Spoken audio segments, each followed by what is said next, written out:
There's this new policy that has gone into most states around the country that's a cell phone ban. And I Oh, firmly believe, and this is, so how do you feel about it? Do you think there should be cell phones allowed in school? no, no, I see, this is where we're going to see. I love this. Why? Why not? because look, back in our day, pagers were a thing. And I remember I had a pager, I think by my 11th or 12th grade year, I had a pager, and those were already banned because you're not supposed to have electronics at school. And I used to sneak and like look at my pager all the time. Not that it's not like today where you're getting text messages, right? You're getting like numbers and in code. You have to turn it upside down to look, to see what people are trying to spell out. And that was, looking back now, obviously it was a distraction. And in today's day and age, with the advent of smartphones, kids are completely distracted, completely. So they're going to sneak their cell phones in and be trying to do Instagrams or TikToks all day. It's too much distraction.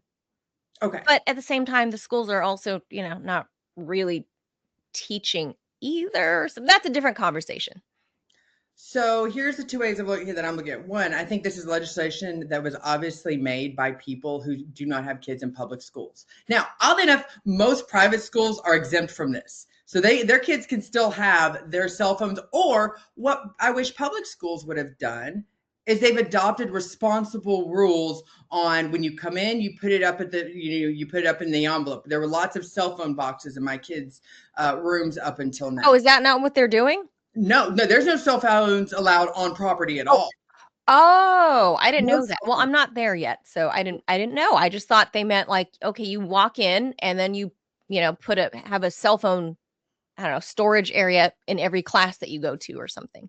No, they've already had that. And that's what I'm saying. There's responsible ways, and teachers can enforce it. But let's talk about it first from a safety perspective. Do you understand that some people have already called it the wild, wild west now? Because when there was a cell phone, there were videos, there was accountability. There were accountability for bullies. There were accountability for racial slurs, for fights. Sure. Instead of just he said, she said, and so nothing could ever be done. Or you would have a group that say, well, this person said it, they never really said it. But if you have it on video, it's undeniable. Those videos have saved when fights break out, you can see who Oh, started I it. agree with I'm fine with it if it's like if you're using it during, in between walking to classes or on your recess or whatever they call it nowadays. Lunch. But it was also, it's kind of like why homeowners own a gun. I own a gun in my house. I might put out front, this house is protected. Doesn't mean I'm going to Okay? use it, but it keeps people away. Knowing that you could It's a potentially, deterrent. it's a deterrent. So knowing that you could potentially be recorded and held accountable for your actions deterred, I think, a lot of fights, a lot of bullying, a lot of, hate crimes happening within our public schools.